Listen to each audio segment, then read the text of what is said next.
In this week's Parsha, the Torah famously starts off, Vayetze Yaakov mi Beersheva vayelech Harana.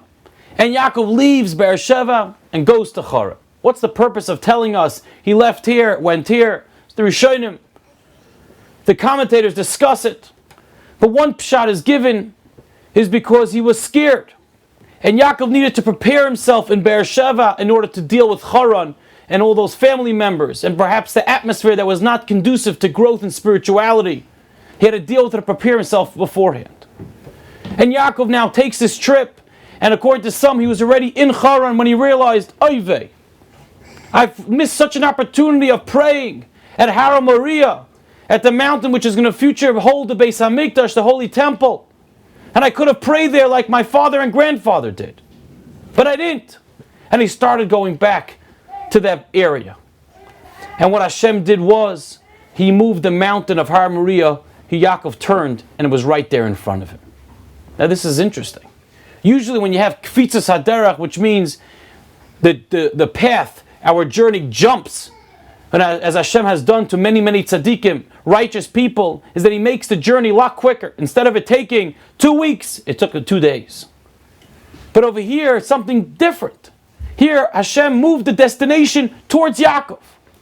What is Hashem, what is God trying to teach us by moving the destination towards Yaakov himself? Let him just make the trip take a moment, take 5 minutes, take an hour, and Yaakov could have been there already. Why do you have to move the mountain, the place, to Yaakov? And I forgot from who said it. I believe it was Moshe Feinstein. He said something so simple, yet so profound. He says, Yaakov was so nervous going to Haran. He was so scared. How am I going to make a Torah life? How am I going to live a life of a Jew the way I'm supposed to be? In a place so despicable, so corrupt as Haran. And Hashem says, that's not a problem. I'll move the mountain, I'll move the holiest place in the world to you. You can make yourself holy. You can make the area which you are holy. No matter where you are. All you need is a ladder. A ladder that reaches from down here, it could reach the sky. You could reach the heavens, you could reach Shemayim, no matter where you go. As long as you have the ladder of understanding of that I'm trying to reach Hashem, trying to seek Hashem, bring Hashem into our lives, you could do that no matter what situation, no matter what time and point in history, and no matter what location you are in the world. If you focus on connecting to Hashem, we could do that anywhere. So Hashem brought the mountain to Yaakov, where he was in Haran, to show, yes, Kedusha can be had even here. Al Tira Yaakov. Al Tira Avdi Yaakov, don't be scared. Because you could bring Kedusha, you could become the Yaakov no matter where you are. And that's how, in reality, it was when Yaakov turned to Lavan, and he says at the end, he says, Im Lavan Garti V'Taryag Mitzvah Shamarti.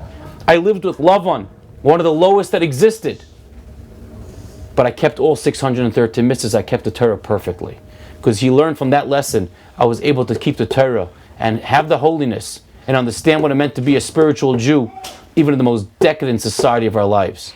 So today, we find ourselves sometimes we give up, full of despair. How am I going to bring Torah here? How am I going to raise my children here?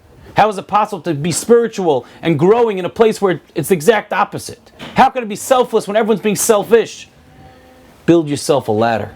One that connects to Hashem. It's your own ladder. We might be planted down here, but Roshim Agima Shemaima, we could climb up that ladder rung by rung, connecting further to Hashem, and we could bring that Kedusha, raise children of Kedusha, even in whatever society we might find ourselves in.